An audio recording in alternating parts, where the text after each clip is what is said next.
Salut YouTube, ici Mia alias Click Argentique. Aujourd'hui, nouveau contenu, nouvelle interview. Ça fait très longtemps que j'en avais pas fait, donc je suis vraiment très heureuse de vous présenter une nouvelle interview. Vous allez rencontrer aujourd'hui Laurence Papouchian, que j'ai eu la chance de rencontrer sur Lyon, qui est une collodionniste. Donc elle va nous partager un petit peu son histoire et son expérience. Et voilà, je vous laisse découvrir tout ça et on se retrouve à la fin de la vidéo.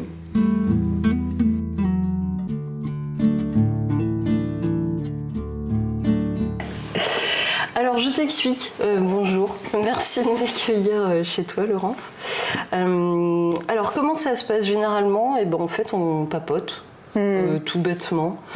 Après, quand on a terminé de papoter ou de regarder ou de faire des choses, moi ensuite je vais rentrer chez moi et je m'occuperai du montage. Et pour le montage, ensuite, je montre toujours la vidéo avant de la publier. Est-ce que tu veux bien te présenter? Parce que du coup, je te connais pas. Ouais, bien sûr.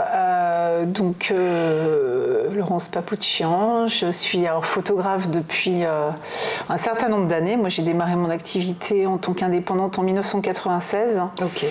Donc l'époque de l'argentique, j'avais essentiellement une clientèle de particuliers, donc travaillant dans le cadre beaucoup du reportage mariage, de la photographie d'enfants, etc. Alors, le reportage mariage, j'avais l'avantage d'aborder le sujet sous l'angle du reportage et du noir et blanc, à une époque où ça ne se faisait pas du tout.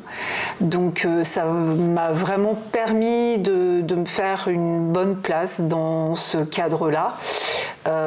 Voilà, moi j'étais assez passionnée de labo, de noir et blanc, etc. Moi j'ai au départ un parcours Beaux-Arts.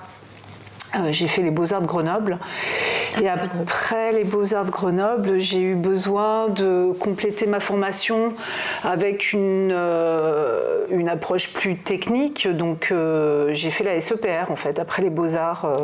J'ai passé un CAP photo. La SEPR, c'est la Société d'enseignement professionnel du Rhône qui propose un grand nombre de formations et qui sont assez pointues dans tous les domaines et notamment qui propose une formation assez excellente au niveau de la photographie. Ils ont beaucoup de matériel, des profs, alors je parle à l'époque, donc il y a peut-être une trentaine d'années, mais voilà, des profs qui étaient très compétents et en fait j'étais en contrat d'alternance, donc ça me permettait aussi de travailler dans un studio à côté. Et voilà, la partie de mon activité, reportage mariage, famille, etc. Donc j'ai travaillé dans ce domaine-là pendant 17 ans. Donc j'ai eu une SARL avec pas mal d'employés, une associée, etc. Et ensuite, à partir de 2008, les choses se sont un petit peu compliquées par rapport à différents facteurs, mais le tout cumulé a fait que voilà, l'activité a commencé à baisser. En fait, 2008, c'était l'arrivée de la crise, les auto-entrepreneurs et le numérique. Donc ça faisait vraiment trois facteurs qui fait que voilà, ça a un petit peu secoué notre positionnement et du coup, alors effectivement en 2008, je suis passée au numérique. Donc on a à ce moment-là, voilà, cédé toute la partie labo, etc., revendu les super agrandisseurs que l'on avait à l'époque, qui étaient des Durst 138, donc des grosses machines. Voilà. Après, ce qui est certain, c'est que moi j'ai vraiment souvenir d'avoir assisté à une démonstration qui avait lieu à la galerie Le Réverbère, je crois.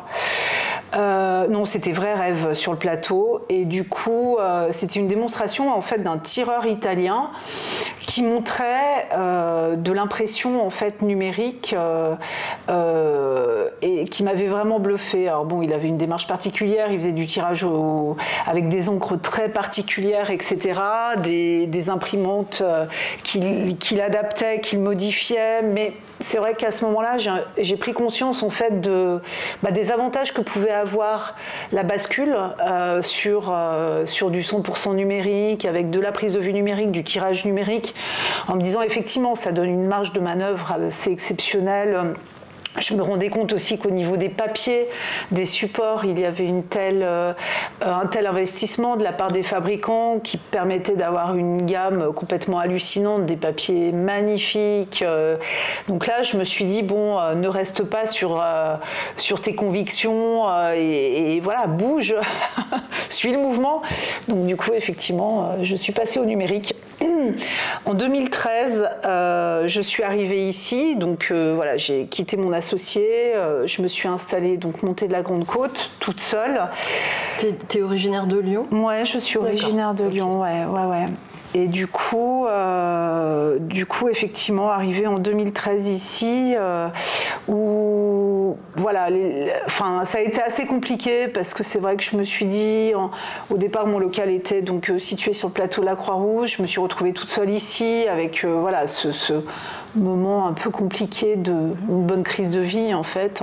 Voilà, bonne crise de vie, beaucoup de craintes, de peur par rapport à mon activité où je sentais que tout devenait incertain en fait. Et bon, progressivement, je me suis rendu compte quand même que j'étais moins appelée par les particuliers, mais plus par les entreprises et les institutions. D'accord. Et puis en 2013, arrivant ici, je découvre le travail d'un photographe américain, Ed Ross. Ok. Voilà. Donc un travail voilà, qui me plaît énormément. Je commence à chercher un peu, à regarder un peu plus précisément comment ce photographe travaille. Et là, c'est la première fois que j'entends parler de collodion humide. Et donc je vais voir d'un peu plus près et en me disant oula, c'est pas pour moi, c'est trop compliqué, il faut passer par trop d'étapes au niveau de la chimie, etc. Même si c'était des choses qui m'ont toujours intéressée. Aux Beaux-Arts, je faisais de la gomme bichromatée. J'avais fait un stage chez Dominique Sudre qui avait les ateliers Magenta qui étaient très pointus justement sur toute la partie laboratoire, préparation des chimies, etc. Auprès de Dominique Sudre, j'avais appris à fabriquer mes révélateurs, mes fixateurs, etc. Mais c'est vrai que le collodion, voilà, ça me paraissait très compliqué. J'avais une de mes connaissances qui avait fait une formation avec un collodioniste et il m'avait dit voilà, c'est tellement aléatoire. Voilà, tu peux avoir à un moment donné des choses qui fonctionnent, à un moment donné ça ne fonctionne plus, etc. Bon, ça m'avait un peu démotivée. Et puis en 2018, voilà, un événement personnel assez difficile a fait que je me suis dit ouais, il faut aller chercher du positif absolument et à tout prix. Donc là, je me suis dit je vais faire ma formation au collodion. Et du coup, je me suis renseignée et j'ai trouvé une formation alors à Marseille, dans les locaux de comment s'appelle ce lieu? C'est William. Le garage photographique, voilà. Et du coup, il recevait en fait le photographe Israël Arigno sur un workshop de 2 jours. Et du coup, voilà, je me suis offert ça. Ça a été un moment assez génial de rencontre. On était un petit groupe d'une dizaine de personnes peut-être. Et voilà, ça a été super. Israël était formidable, très généreux dans tout ce qu'il pouvait transmettre, etc. Week-end génial. Et donc, j'en suis sortie assez motivée avec vraiment l'envie de partir dans cette direction.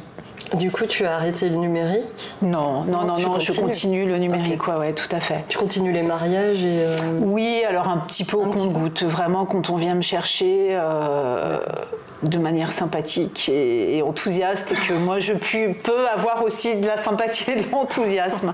Okay. Voilà, oui. Après, je continue aussi la photographie d'enfants, etc. Enfin, je pense notamment, il y a 2 jours, une femme voilà, d'une 60aine d'années qui est venue en disant là, j'ai envie de m'offrir un portrait de moi, etc. Avec toutes les appréhensions qu'elle avait, je l'ai plutôt conduite vers le numérique plutôt que le collodion. D'accord. Voilà, parce que c'est vrai que le collodion peut avoir tendance à marquer un petit peu. Enfin, voilà, c'est pas une photo, c'est une photo qui ne pardonne rien vis-à-vis de tous les complexes que cette dame pouvait avoir. Enfin, toutes les appréhensions, en tous les cas, je l'ai plutôt. Donc, je trouve ça absolument génial en fait aujourd'hui de me dire tiens, quel grand écart on peut faire entre voilà, la technique contemporaine et puis des techniques anciennes alternatives, etc. C'est juste fabuleux, quoi. C'est super. Oui, c'est super. Je suis en train de penser que je me suis absolument pas présentée. Ouais. Du coup, tu vas-y. Donc moi c'est Mia, j'ai une formation Beaux-Arts également. Mais avant ça j'ai fait d'autres études, mais j'ai fait les Beaux-Arts, ouais. De toi, quelle ville? Valence. Ah, j'y suis passée aussi à Valence. J'ai fait 6 mois à Valence après mes 3 ans à Grenoble. J'ai fait Saint-Étienne 2 ans. D'accord, ok. Ensuite, j'ai terminé mon cursus de 5 génial. ans. D'accord, ok. Et entre les deux, qu'en as-tu pensé? Alors moi, à Saint-Étienne, c'était le passage où ils étaient en train de complètement déménager l'école pour passer à la Cité du Design. Oui. Et ils mettaient le design très très en avant. D'accord, ok. Donc je suis partie super locaux. pile au bon moment, je pense, parce qu'après, la formation art a été un petit peu mise de côté pour valoriser un peu plus le design. Et du coup, quand je suis arrivée à Valence, c'était très familial, très petit et tout. C'était super chouette. J'ai eu des profs vraiment géniaux. Jean-Pierre Rem? Non. Non? Ah bon, d'accord, ok. Non, j'ai eu... c'était des profs un peu plus... il y en avait un de Berlin, génial. Un de Bourges. D'accord, ok. Voilà, il y a des profs un peu de partout, de Paris aussi. Monique de Régibus, elle y était encore? Non. Non? Non. C'est marrant les noms comme ça de Valence qui me reviennent d'un coup. C'est rigolo. Et donc voilà, donc j'ai fait ma formation là-bas et ensuite je suis revenue sur Lyon pour y vivre. Et c'est là que j'ai créé Clic Argentique et que je me suis... Enfin, pendant 2-3 ans, j'ai vraiment mis de côté complètement l'argentique. Mais c'est à l'école que j'ai appris, et j'ai appris sur le tas, parce qu'il n'y avait pas de cours. J'ai eu qu'une seule semaine de formation, et c'était à Saint-Étienne, parce qu'en première année, on faisait une semaine découverte par atelier. Donc on avait une semaine bois, une semaine métal, une semaine photographie, une semaine peinture, enfin voilà. C'était des choses comme ça. Et donc, ouais, j'ai que 5 jours vraiment à proprement parler de formation. Donc après, mais sur place, il y avait un laboratoire. Il y avait absolument tout le matériel. Et à Valence, c'était génial parce que tu ne payais pas le matériel. Ah oui. C'est-à-dire qu'on pouvait te prêter un appareil photo et tu avais les pellicules qui étaient fournies, le papier qui était fourni, les chimies qui étaient fournies. Et comme il y avait, je pense que ça a changé aujourd'hui, mais comme il y avait peu d'élèves qui faisaient de la photographie, j'avais cet immense avantage de pouvoir en profiter allègrement. Donc ça a été chouette. Et j'ai beaucoup appris avec l'assistant photo qui était là, qui travaillait à temps plein et qui était là tout le temps, avec qui on a fait beaucoup de choses rigolotes, notamment construire une chambre 4x5 en Lego. Qui s'appelle Pablo. Malheureusement, ça vient de là? Oui, malheureusement, je suis en plein déménagement. La tradition veut que j'amène mon Pablo et que je prenne un portrait de la personne. Ah oui, c'est vrai. Mais il est en carton. Mais à l'occasion, je reviendrai si tu veux. Oui, volontiers. Ouais, carrément. J'en ai vu une à Paul Trade. Oui, c'est le mien. Qui est en vitrine. Ah bah oui, je me suis doutée. Mon petit Pablo. Ouais. Alors il est en vente, mais je pense que je vais peut-être le garder pour qu'on fasse des ateliers justement avec Paul Trade là-bas. D'accord. Voilà. Pourquoi tu l'appelles le Pablo, c'est ça? Eh ben, je sais pas pourquoi. C'est venu comme ça. D'accord, Pablo, un nom masculin en plus. En fait, c'était parce que je voulais faire rimer le truc avec Lego et du coup. D'accord. Parce que j'ai tendance à nommer tous mes objets. Par exemple, derrière toi, t'as ma trottinette Ginette, tu vois. D'accord, ok. Et donc voilà. Voilà, pour te raconter un peu mon parcours. D'accord. Mais en même temps, moi j'ai un travail salarié parce que j'ai pas suffisamment encore développé l'entreprise pour pouvoir en vivre à temps plein.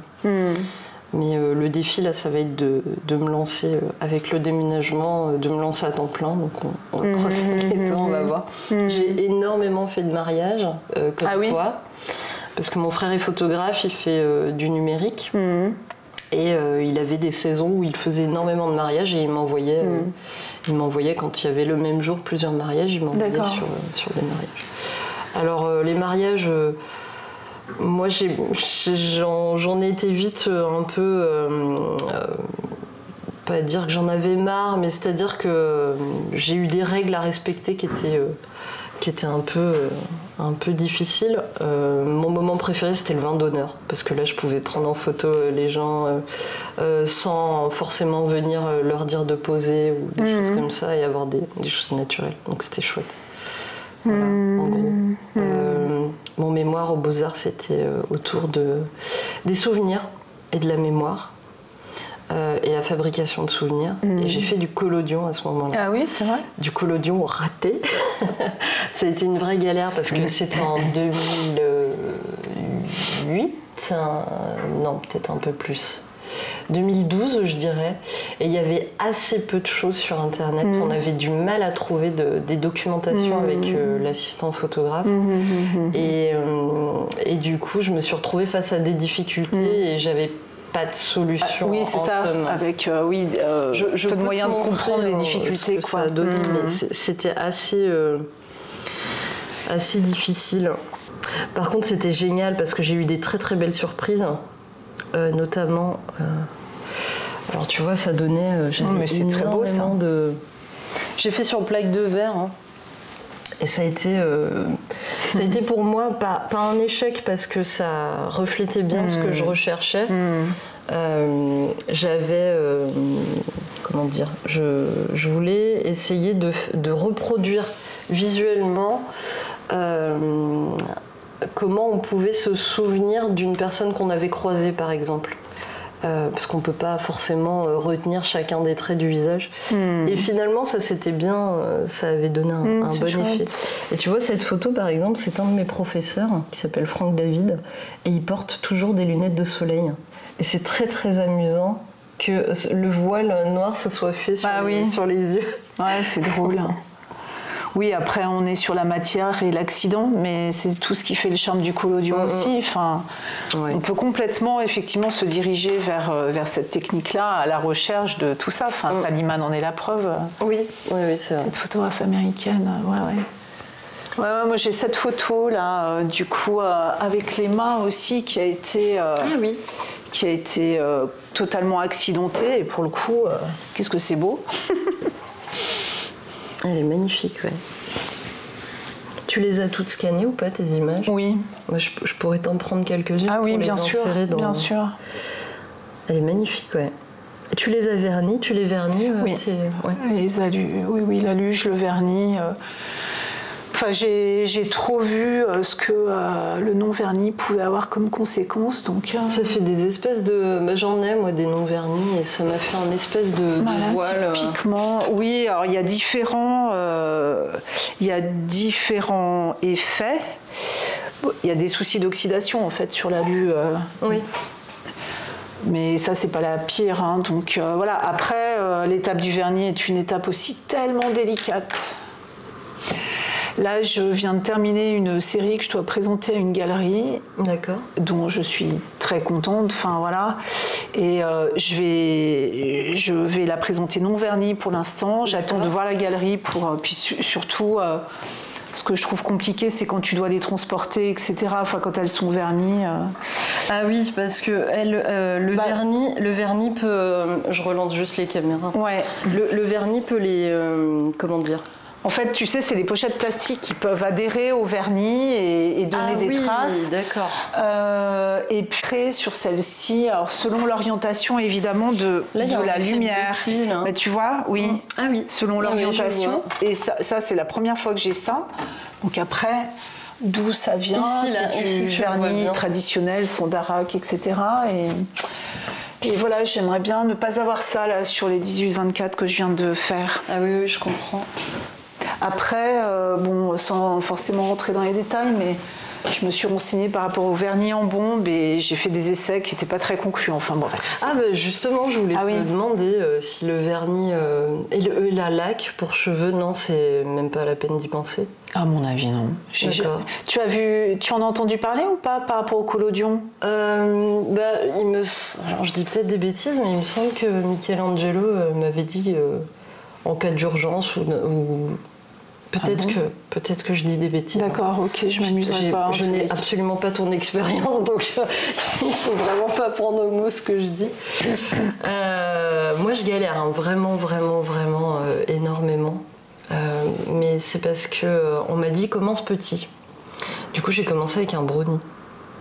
C'est quoi un brownie? Un brownie, c'est un tout petit gâteau au chocolat. C'est l'appareil photo cubique, là, un des premiers appareils photo cubiques qui est au format 120. D'accord, ok. Et en fait, avec un bout de scotch, tu peux coller des bébés plaques de 6 super. Des bébés plaques. Mais le problème, c'est que la focale, elle est de 16. Et du coup, pour créer un éclairage suffisant, un temps de pause suffisant, je galère trop. Donc je pense que je vais vraiment passer à la chambre, 4x5, parce que je crois que j'y arriverai mieux. Parce que tu penses que les galères se situent plutôt par rapport à ça, par rapport au matériel que tu as? Je pense que le matériel, les chimies, les chimies parce aussi. Que les chimies, elles se sont usées entre-temps. Et du coup, là, mon collodion, à l'heure actuelle, il est rouge. D'accord, ok. D'accord, voilà.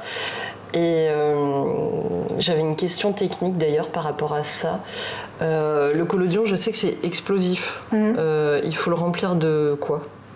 Une fois qu'il a été ouvert, parce que tu peux pas le transporter comme ça. Le collodion pur, hein, je parle. Pas la bouteille de collodion. Oui. Comment ça, tu peux pas le transporter comme ça? Moi, ma bouteille, je l'ai depuis à peu près 7 mois, peut-être même plus. Et elle est bien fermée hermétiquement. Au frigo? Non, elle n'est pas au frigo. Moi, je le laisse au frigo. Oui, j'ai pas un frigo, enfin, j'avais pas assez de place là pour le coup. Et elle est, tu sais, elle est en métal là. Ah oui? Voilà. Et il me semble qu'on m'avait dit qu'il fallait absolument la re-remplir avec... parce que vu que ça contient de l'éther, qu'il fallait rajouter de l'alcool ou je sais plus quoi pour éviter... Ah non, enfin écoute, c'est peut-être une information que je n'ai pas, mais j'ai jamais entendu ça. Moi là j'ai une bouteille, alors peut-être que toi tu te fournis chez Dysactis, non? Oui. Bon, moi les derniers collodions que j'ai achetés c'est chez Mamut Photo et du coup oui, j'ai une bouteille que j'ai dû ouvrir il y a peut-être, je sais pas, 1 an, qui est stockée au frigo. Et bon, voilà, pas de... Je peux la transporter sans crainte dans un déménagement. Ok. Ouais, bien sûr. J'avais vraiment peur, je sais pas, qu'avec les secousses, ça crée une pression. Non, franchement, pas de souci, bien sûr. D'autant que, tu vois, par rapport à Mamut Photo, c'est quand même expédié depuis Prague. Enfin, oui. Voilà. Après, je sais qu'ils évitent justement de. Donc, tu vois. Ton souci, c'est par rapport, à ça. Non, mais je crois pas. Hein, franchement. Moi, le rajout de l'éther, je le fais simplement quand le collodion que j'ai préparé commence à s'épaissir un peu, c'est tout. D'accord. Ok. Ok. Bon, ça va alors. Est-ce que tu veux nous parler un petit peu de ton travail? Oui, volontiers. Ouais. Moi, en fait, j'ai vraiment une démarche de portraitiste. Enfin, au fil des ans, j'ai pris goût au portrait, j'ai beaucoup travaillé le portrait.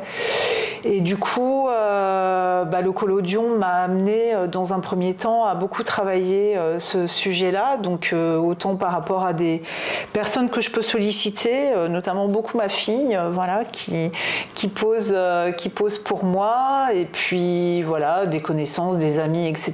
Parallèlement, bien évidemment, je reçois aussi des commandes de clients. Hein. C'est un petit peu le but de tout ça. Ça n'est pas que de se faire plaisir, c'est aussi du coup solliciter l'envie, la curiosité et ça marche à tous les coups, vraiment.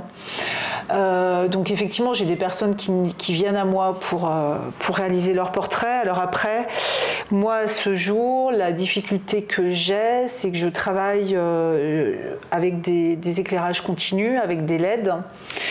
Donc ce qui m'amène à être sur des temps d'exposition assez longs. Je suis entre 10 à 15 secondes selon le format, le cadrage, etc. Et toujours à pleine ouverture. Donc pour cette raison-là, il y a des choses que je ne peux pas faire. Donc je vais plutôt favoriser le portrait individuel, voire à 2. Au-delà, dans ces conditions-là, c'est juste pas possible. Alors après, par rapport au studio, j'ai la chance il y a un jardin collectif appartenant à l'immeuble à l'arrière du studio. Donc à l'arrivée des beaux jours, je ne me prive pas pour pour investir ce lieu-là, travailler voilà, sous les UV, lumière naturelle, et dans ce cadre-là, j'ai pu voilà, photographier des familles au complet. Voilà, donc ça c'est un bon avantage. Le temps de pause a été raccourci ou oui. à peu près... Ah non, je raccourcis le temps de pause et je peux fermer aussi mon diaph, donc c'est quand même un avantage. Après, là je vais faire des essais au flash, je viens de me procurer un générateur 1600 joules, donc je vais faire des essais avec. Faut-il encore que je trouve la torche qui ira avec, mais ça ne saurait tarder. Après, c'est vrai que la partie contrainte en fait me plaît aussi. Il doit y avoir un côté un peu masochiste quand on se dirige vers le collodion, mais forcément on sait que ça raconte des choses et on sait que ça impose une certaine photographie. Enfin, c'est génial d'avoir ces contraintes-là. Et du coup, c'est tellement justement à l'inverse du numérique où on passe de, je sais pas, 100 ISO à 6400 ISO en un petit tour de bouton, quoi. Là, effectivement, j'ai un nombre de contraintes, mais ce que je dis toujours, c'est que ces 10 secondes minimum de temps d'exposition, je suis convaincue qu'elles génèrent aussi des choses, tant par rapport au rapport au temps que l'on peut avoir, tant le modèle que moi, mais aussi en intensité, en fait, et en présence dans le cadre du portrait. Enfin, moi, bien souvent, c'est ce que j'ai comme retour. C'est incroyable comment les personnes sont hyper présentes, etc. Donc voilà, je suis quand même assez attachée à tout ça. Après, je vais voir. L'idée du flash, c'est quand même de faire des essais, de voir un petit peu ce que ça donne, etc. Et puis après, au-delà du portrait, donc voilà, j'ai eu évidemment goût à faire des tentatives de nature morte, de chercher des choses, etc.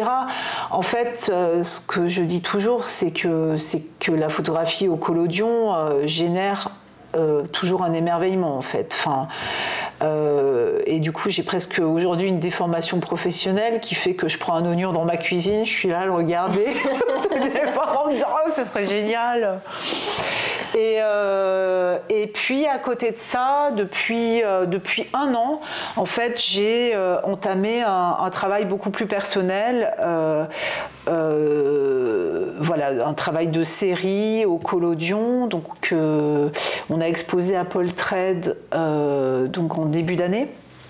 Donc en fait, moi en fin 2020, j'ai contacté un ami pour lui demander s'il ne m'accompagnerait pas sur l'idée justement de réunir des collodionistes en vue d'une exposition. Ligne de force. Je l'ai vu, oui. Ah oui. Oui.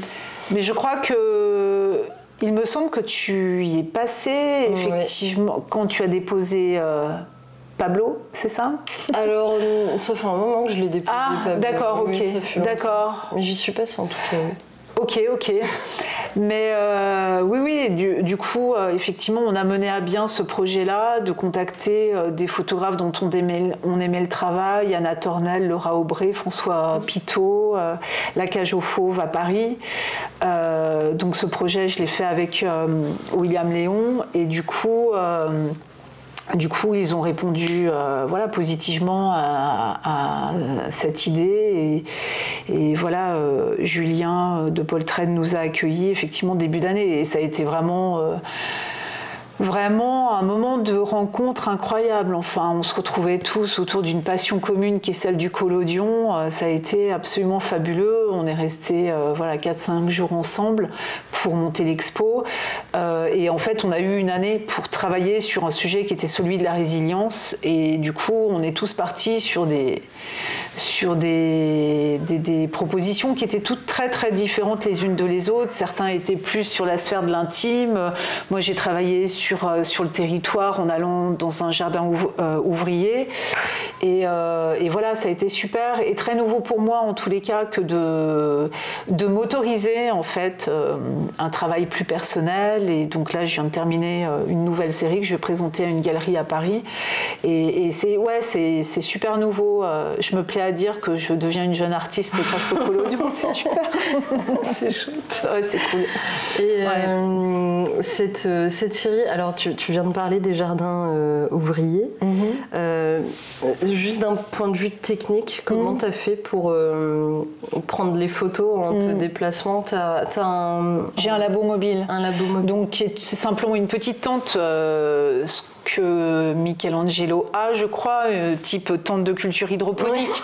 Ouais, mais ça va hyper bien, c'est absolument parfait, c'est léger, montable, démontable, avec une extension en tissu, on se met dedans et ça va très bien. Après, c'est vrai que je me suis encore pas aventurée à faire du paysage avec ma petite tente toute légère. Voilà, là en fait, on avait mis à ma disposition quand même une maison commune qui me permettait de monter mon labo à l'intérieur. Donc voilà, après ça a été un peu laborieux quand même parce qu'effectivement sur chaque séance il faut tout emmener et que l'on est tributaire de la météo, de la température, de l'hygrométrie. Ouais, c'est quand même voilà, pas toujours très simple, mais je savais que j'avais du temps, j'avais une année pour travailler sur ce projet-là et du coup l'idée c'était vraiment de me faire plaisir, de tenter des choses, de trouver une direction et donc sur ce projet-là, moi j'ai travaillé en partenariat avec une urbaniste, Marie Dols, qui avait fait un travail de cartographie en mettant en parallèle le jardin ouvrier en 1840 et aujourd'hui, parce qu'effectivement c'est un jardin, un lieu donc de nature préservé et qui est du coup au milieu du périph', voilà, entouré d'infrastructures innombrables. C'est en fait sur la partie sud du boulevard Laurent Bonnevet. D'accord. Et donc j'avais repéré voilà, dans ma voiture en regardant, en me disant ah oui, c'est un lieu incroyable, enfin de par son positionnement géographique, quoi. Donc ça a été chouette. Et là encore, l'opportunité d'aller à la rencontre des jardiniers, des jardinières, de montrer la technique, etc. Donc à chaque fois, c'est curiosité, émerveillement, beaucoup d'intérêt, beaucoup d'intérêt, toujours, mais vraiment. Mais c'est-à-dire que le collodion, il a une telle précision que ça pousse en fait à regarder différemment. Oui, j'ai l'impression enfin, moi, je vois pas aussi bien que quand on regarde les images. C'est drôle. Du coup, je sais pas, j'ai l'impression d'avoir un œil supersonique quand je regarde ce type de photos. Oui, il y a effectivement il y a ce facteur-là, je suis tout à fait d'accord. Et après aussi le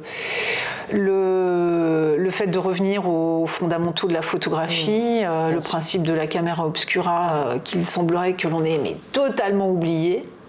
Là, ce week-end, j'étais sur un salon à Saint-Priest d'art et métiers d'art, donc vraiment à la rencontre d'un public, etc. Avec ma chambre, j'ai fait des démonstrations collodion. Je me suis vraiment rendu compte de ça, c'est-à-dire à partir du moment où on revient sur les fondamentaux, le principe de la caméra obscura, etc. Donc pour certains, c'est de vieux souvenirs de cours de physique probablement.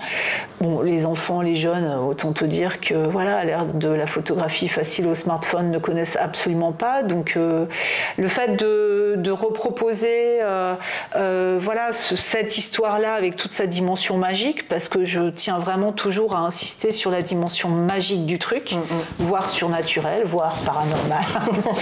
Mais oui, du coup, ça émerveille vraiment. Et puis voilà, quand on permet à un public de découvrir l'image qui apparaît, bah, c'est assez fou. Et j'ai découvert la photographie comme ça. En fait, à Saint-Étienne, c'était notre premier voyage scolaire et on est parti à Chalon-sur-Saône. D'accord, ok. Oui, d'accord. Et en fait, il y a une guide qui nous a fait entrer dans une pièce et qui a tout fermé. On était dans le Nord et elle a ouvert une petite trappe. Je ne sais pas si tu as fait cette expérience-là là-bas, mais oui, mais je l'ai vu effectivement. C'était incroyable. Bah oui, c'est sûr. Et puis moi, j'ai souvent eu ce phénomène dans mes labos photos. Quand voilà, au Beaux-Arts, j'avais toujours chez moi un labo photo, donc une pièce noire. Tu as toujours un petit endroit où passe la lumière. Donc tu mets une feuille blanche et oh, magique. Voir le monde à l'envers en plus. J'ai fait une vidéo comme ça, c'était pas pendant le confinement, c'était avant le confinement, mais j'en ai fait une justement pour montrer aux personnes en fait une expérience à faire avec des enfants. C'est des choses que j'ai déjà fait avec des enfants et c'est vrai que c'est génial. C'est très beau. Mais oui. C'est chouette. J'ai une question par rapport au collodion. Pourquoi les plaques de métal et pas le verre? Par rapport au poids ou d'autres raisons? Alors, pour plusieurs raisons. Ceci dit, je travaille quand même le verre, j'en fais un peu et j'adore en fait le rendu des ambrotypes. Pour autant, ce que je trouve compliqué quand même, c'est que la meilleure lecture que l'on peut avoir de l'image, c'est une fois qu'on l'a passée au bitume de Judée. Donc une fois qu'on l'a peinte en noir sur l'émulsion, ce qui veut dire que c'est le lendemain en fait. Donc ça, c'est un truc qui m'embête un peu, tu vois, de pas être capable tout de suite de me rendre compte s'il y a des corrections à faire sur l'image. Après, il y a aussi la notion du stockage. J'en parlais justement avec Anna Tornel qui a participé à l'expo Ligne de Force. Elle fait le choix de travailler beaucoup plus sur aluminium, et effectivement, la question du stockage est une vraie question. Elle l'est en numérique, voilà, par rapport à des plaques qui font un poids, qui prennent qui ont un certain volume. Oui, c'est compliqué. Après, il y a aussi le fait que là, sur plaque, le visage, on est d'accord, il est inversé. Tout à fait. Et effectivement, sur verre, on remet l'image dans le bon sens. Alors ça, c'est intéressant aussi. Ouais, parce que du coup, on ne voit pas son propre visage de la même manière, parce que nos visages ne sont pas symétriques. Oui, complètement. Donc, complètement. Ah ouais, c'est clair. C'est clair. Ouais. Est-ce que tu veux nous parler de ta dernière série, du coup, en cours? Ah oui, ça peut être un bon exercice qui va m'entraîner un petit peu. Oui, alors ma dernière série s'appelle Echo. Donc E, c'est un petit H entre parenthèses O. Donc jouant effectivement sur Echo, Kairos qui veut dire maison, et Echo, voilà, l'écho. L'écho qui en fait symbolise le fait que j'ai travaillé sur deux séries distinctes, deux sujets très distincts, mais qui sont totalement en résonance, qui se font écho. Donc la première étant une sorte de bestiaire du monde marin. Alors bestiaire entre guillemets, c'est-à-dire que j'ai pris des éléments de la mer. Donc j'ai un magnifique poulpe, des superbes maquereaux, une araignée de mer, du sel marin. La dernière que je veux faire, que je n'ai encore pas faite, sera avec des algues. Oui, voilà, je crois que c'est tout. Et du coup, tu vois cette planche en bois que j'ai ici avec ce beau... je me suis amusée en fait à clouer violemment un poulpe, l'araignée de mer, les maquereaux, etc. Sur cette planche en bois. En fait, c'était intéressant parce que du coup, je pouvais effectivement avoir le choix de poser sur une table mes éléments et de basculer la chambre et de les photographier. Sauf que du coup, c'est une posture mais ultra inconfortable avec le risque de te casser la figure quand même sur la chambre, parce qu'il faut être quand même vraiment beaucoup en hauteur. Et ça me paniquait un peu, donc du coup ça m'a un peu obligée à trouver le dispositif adapté, et pour le coup une planche en bois avec il y avait quelque chose un peu de l'ordre du bestiaire, tu sais, voilà, donc j'ai fait cette série-là, et l'autre série qui est complètement en résonance est avec une danseuse contemporaine, Emma Moretti, que j'ai sollicitée pour ce projet-là, qui a posé nue, nue, alors hormis les mains et les pieds que j'avais bandés, et en fait elle a été force de proposition.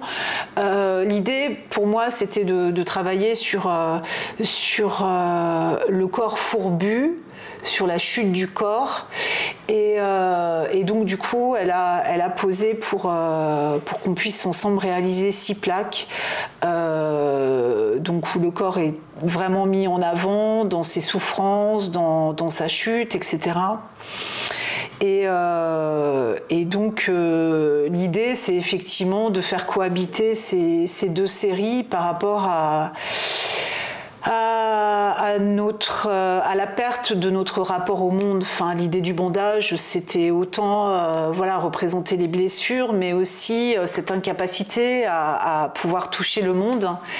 Et avec ces éléments marins qui ont été pris en photo, avec le monde marin, on sait ce qu'il est aujourd'hui. Enfin voilà, dans sa dimension écologique, on sait qu'il est malmené, et du coup, il y avait vraiment cette idée en fait, et ce questionnement de qu'est-ce que l'homme aujourd'hui dans un monde qui bascule, et un monde qui est en chute, qui va forcément entraîner la chute de l'homme, etc. Enfin voilà. Après, ce qui était très intéressant dans le résultat final, c'est que autant sur la partie des natures mortes, en fait, j'ai pu avoir cette liberté d'être sur des temps de pause très longs, donc de gagner en précision. Mon poulpe étant mort et bien mort, j'ai pu le photographier sur un temps d'exposition de 2 minutes. Donc ça m'a vraiment permis de gagner en précision. Tout à l'inverse, les photos avec Emma, c'était compliqué de lui demander de poser 1 minute, d'autant plus qu'elle était dans des postures qui n'étaient pas forcément très confort. Donc du coup, ces images-là sont beaucoup plus oniriques et évanescentes. Toute la partie du corps humain, en fait, beaucoup plus évanescent et onirique. Et j'aime bien cette opposition là aussi que ce travail a pu créer, en fait. Voilà. Ça me fait penser par rapport à la danseuse, ça me fait penser au cours de modèle vivant qu'on avait aux Beaux-Arts, là où il y avait des personnes qui prenaient des poses pendant très très longtemps. Je trouve ça assez impressionnant d'ailleurs. Oui, c'est sûr. Je me souviens d'un homme qui avait une pose assez complexe, et dès qu'il fatiguait, il revenait et hop, il arrivait à se remettre, mais parfaitement dans sa pose. Après, j'imagine qu'il n'était pas dans une immobilité à 200%. Pas comme dans une prise de photo. Parce que tu vois, oui. Je me souviens d'une photo avec Emma notamment où c'est une posture, elle est de face et elle se tire la peau du ventre, etc., la tête un peu en arrière. Et du coup, au moment de la prise de photo, je l'ai vu simplement respirer. Et là, je me suis dit, c'est mort, on n'aura pas la netteté parfaite. Mais voilà, mais en tous les cas, là aussi, il y a des enjeux, des contraintes qui rendent le travail hyper intéressant. Enfin, voilà. Oui, c'est sûr. C'est chouette. C'est chouette. Quand je viendrai te reprendre en photo avec si tu veux, le fameux Pablo qui est déjà à Saint-Étienne, il est déjà parti. Mais tu en as plusieurs, non ? Alors, je les vends en fait. Ouais, c'est ça. Mais du coup, là, actuellement, j'en ai vendu un il n'y a pas longtemps à une photographe parisienne qui fait des ateliers avec des enfants. Mais oui, mais tu sais, elle est passée juste après t'avoir vu. Oui, elle est passée là et elle a fait un portrait avec sa fille. Eh ben oui, c'est la première fois que j'entendais parler de toi, en fait. Oui, mais c'est elle d'ailleurs qui m'a dit j'ai vu. Et c'est d'ailleurs pour ça que je t'ai contactée. D'accord, ok. En fait, je cherche à mettre en avant les femmes photographes aussi à travers mes interviews. J'ai parlé beaucoup d'hommes, mais là, ces derniers temps, j'aimerais bien mettre en avant les femmes. C'est marrant. Alors, il faut que je te parle d'un projet qui s'appelle Féminin Singulier. Tu en as entendu parler ou pas ? Ça me dit quelque chose. Ça te dit quelque chose ? En fait, on se photographie entre femmes photographes. Donc on a constitué une chaîne. En fait, moi j'ai été interpellée par le travail de Marie Daucher. Ça te parle ? Non, malheureusement. Grande féministe qui mène à bien un travail assez remarquable.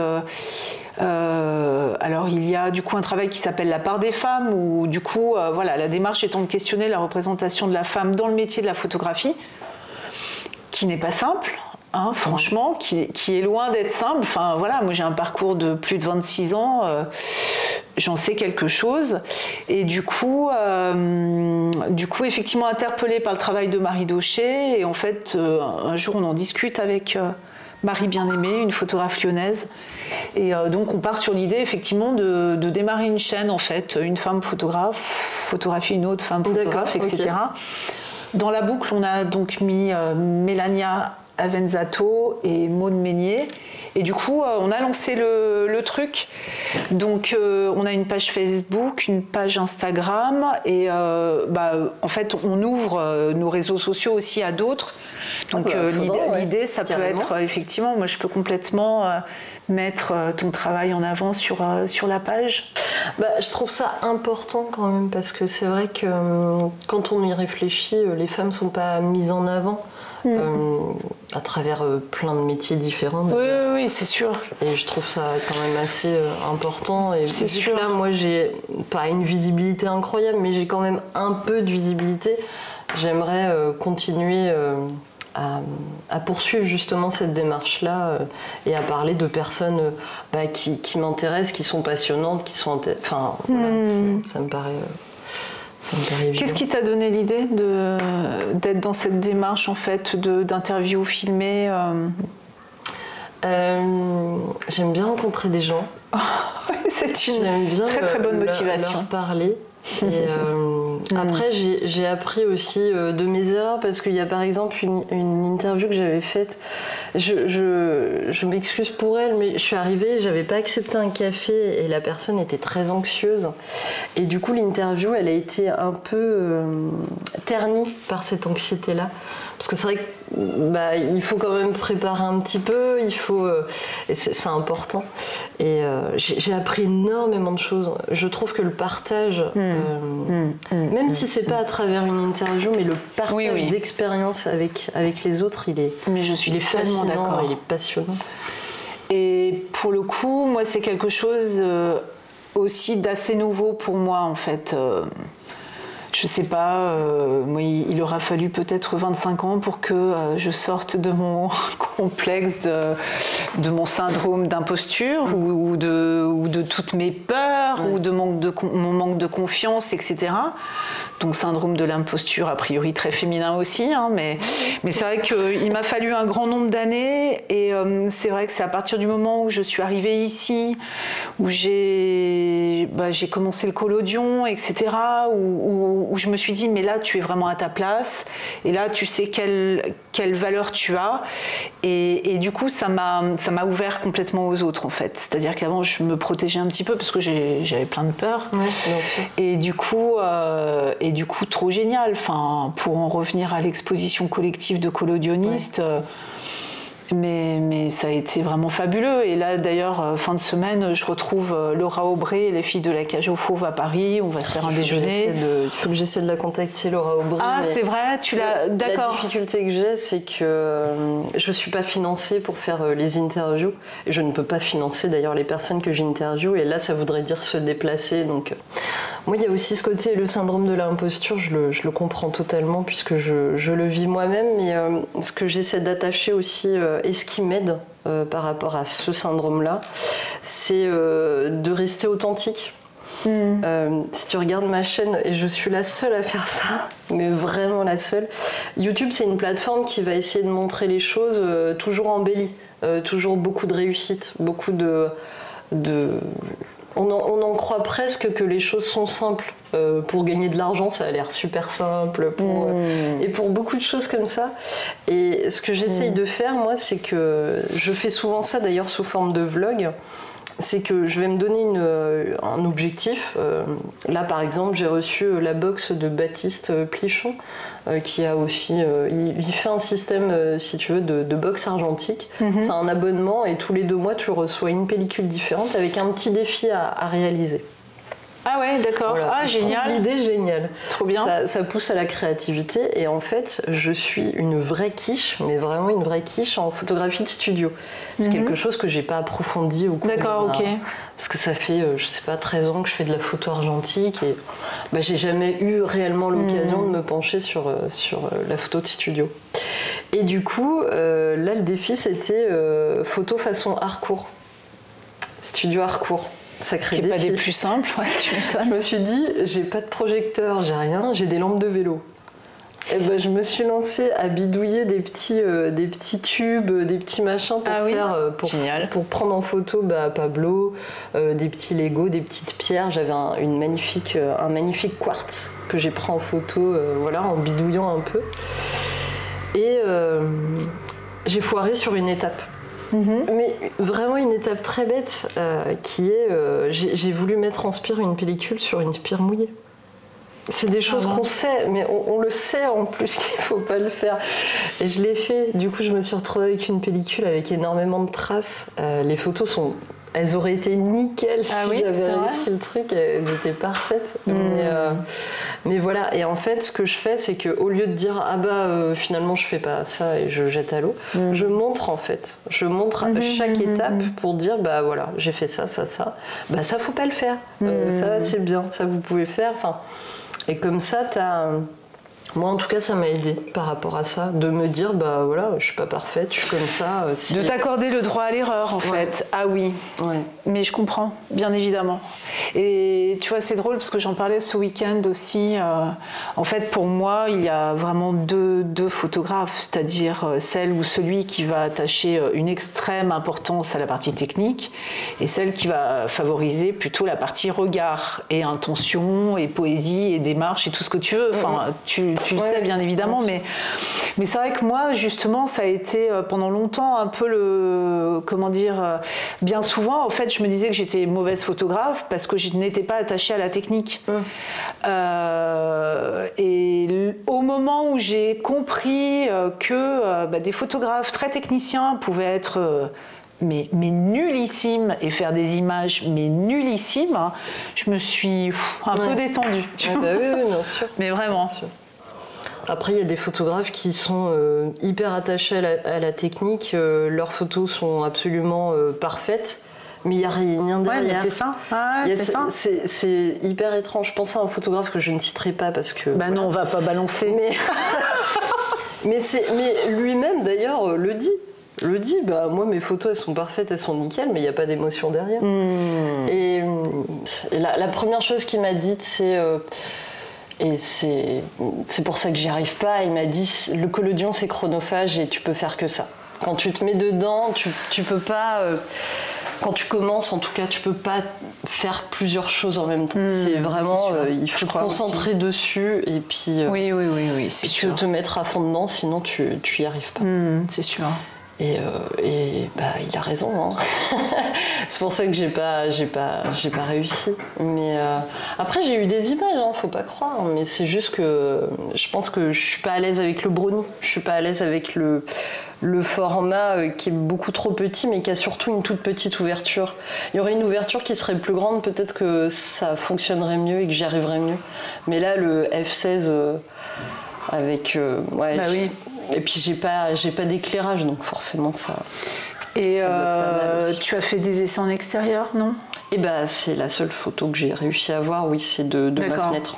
D'accord, ok. Ouais, de ma fenêtre avec un point de vue sur l'extérieur, avec du soleil et tout ça. Et même comme ça, c'était 50 secondes de pause. Hein.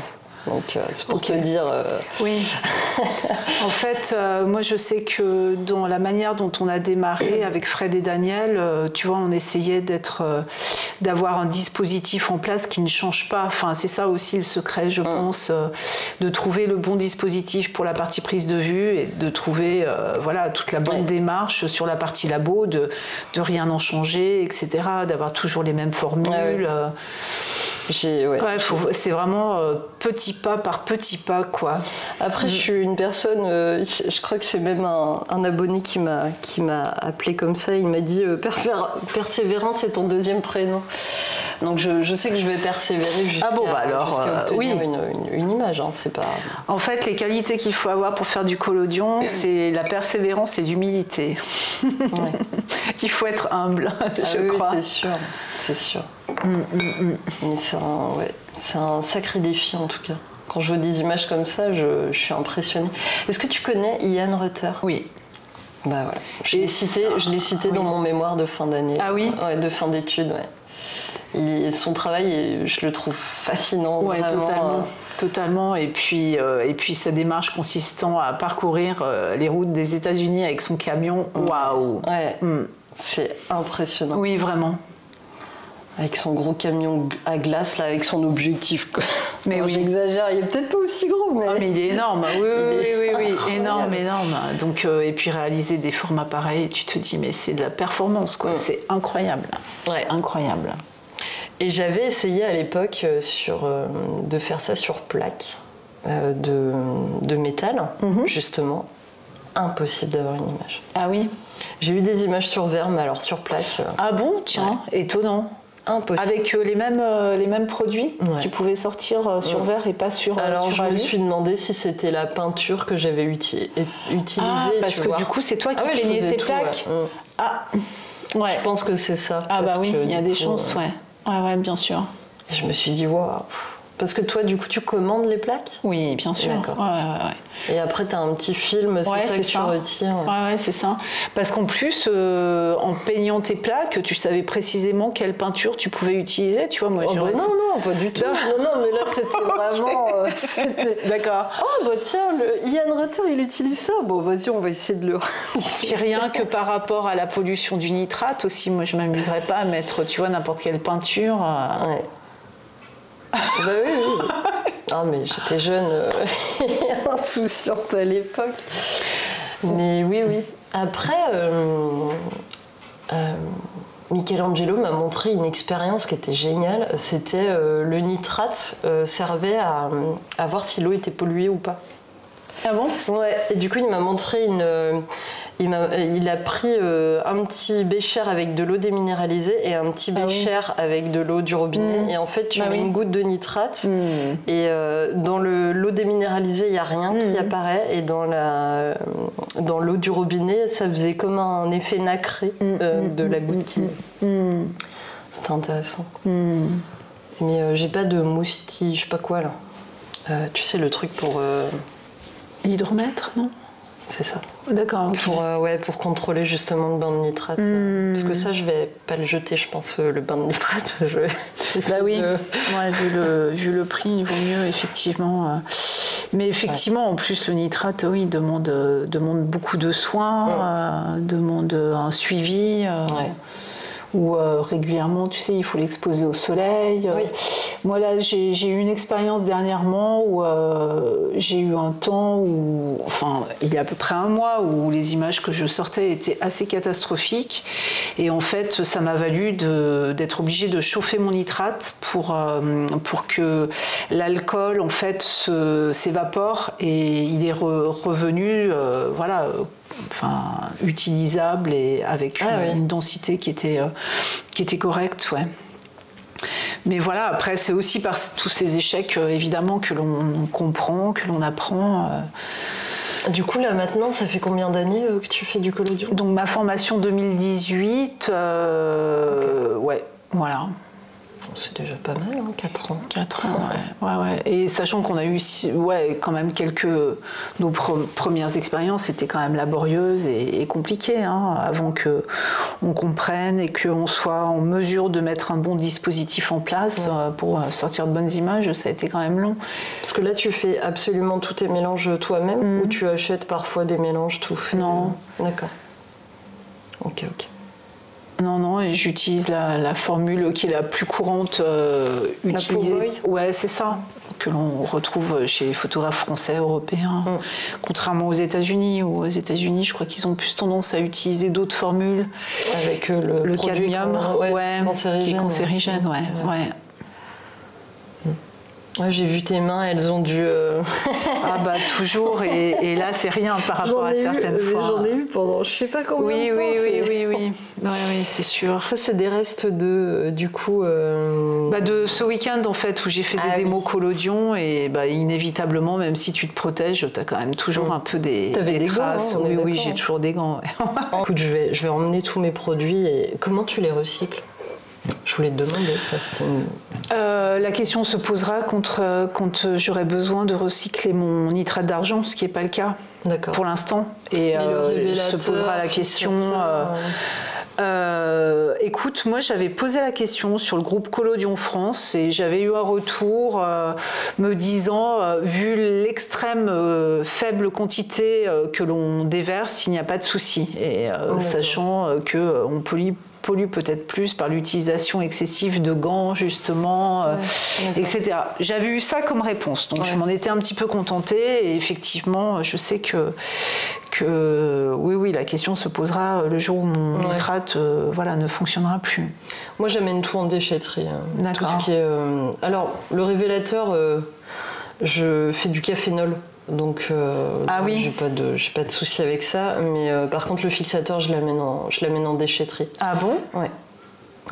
Et mes produits couleurs, pareil, je les amène en déchetterie. D'accord, ok. Après, je sais que le fixateur, il y a un process, mais j'ai pas la machine pour, mais il y a un process pour le renouveler, en fait. Pour retirer les particules de nitrate d'argent, d'ailleurs, si je dis pas de bêtises. Il y a un process possible, mais... Et du coup, qui peut le rendre réutilisable après coup? Ah, ok. Ouais. Il y a la possibilité de le faire, mais moi, déjà, je pousse mes produits au maximum. En plus, le fixateur, c'est vraiment quelque chose qu'on peut pousser, qui peut durer plusieurs mois sans aucun problème. Le cafénol, c'est plus compliqué parce que ça dure moins longtemps dans le temps. Il se fatigue assez... Enfin, on peut l'utiliser, tu vois, sur quelques jours, vraiment à fond, mais au bout d'un moment, il est plus utilisable. Donc voilà. Mais le cafénol, je suis une grande fervente d'utilisation du cafénol. J'ai créé un kit d'ailleurs pour les débutants qui n'y connaissent rien. J'ai fait une petite fiche avec des petits sachets et les gens peuvent... Mais je crois que je l'ai vu sur ton compte Instagram où tu as une enveloppe et tu sors tous les éléments, c'est chouette. Alors je l'ai mis un peu plus à jour pour qu'ils soient un peu plus jolis entre guillemets, mais les gens apprécient parce que du coup ça leur permet de faire eux-mêmes et de découvrir tout doucement le cafénol. Et vu que je suis dans une démarche... écologique au maximum, j'essaye de développer un peu tout ça, quoi. Mais voilà. Du coup, c'est ce week-end, tu pars à Paris? Oui, je pars demain. Et j'ai rendez-vous à la galerie demain à 17h, donc ça va être un chouette moment, une chouette expérience. Et c'est jamais trop stressant justement de présenter son travail à une galerie Un petit peu. Ouais. Puis comme je te dis, c'est très très nouveau pour moi. Après, en l'occurrence, cette galerie qui est la galerie Courcelles, en fait, je l'ai rencontrée il y a 1 an et demi, et donc c'est la personne elle-même qui m'a proposé de présenter une série. Donc voilà, c'est pas moi qui, coûte que coûte, enfonce la porte. C'est que, quelque part, j'ai été invitée aussi à présenter un travail. Donc, et je me suis vraiment laissé le temps avec, du coup, ce moment hyper intéressant où du coup tu te donnes le temps de construire un projet et d'observer comment les choses se construisent, où tu as une page blanche et du coup tu te dis dans quelle direction. Enfin, c'était hyper passionnant. Je savais du départ que j'avais envie d'un principe un peu diptyque, en fait, que des images se répondent par deux, et du coup, je sais pas trop comment les choses sont venues, mais en tous les cas, vraiment, tout s'est construit petit à petit, avec du temps, en fait, et pareil aussi, l'autorisation de se planter, de redéfinir un peu les choses, etc.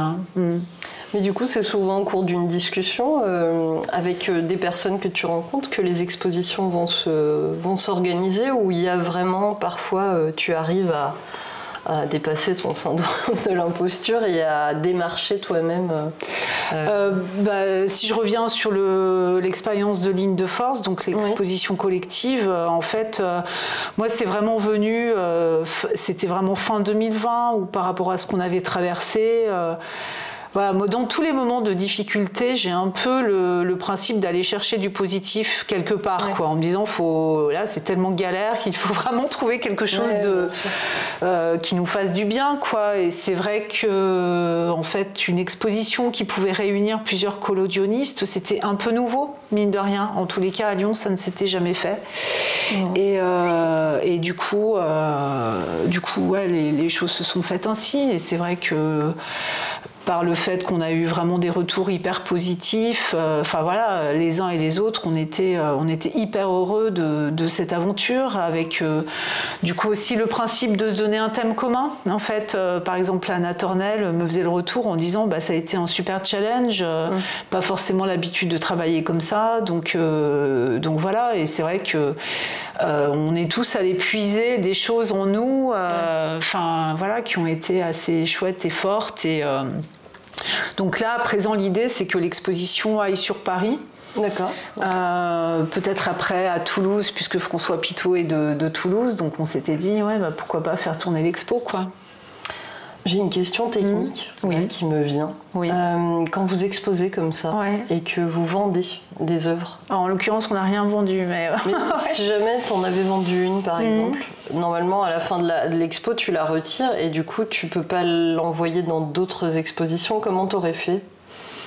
Bonne question que je me suis pas posée vu que le fait ne s'est pas présenté, mais ouais.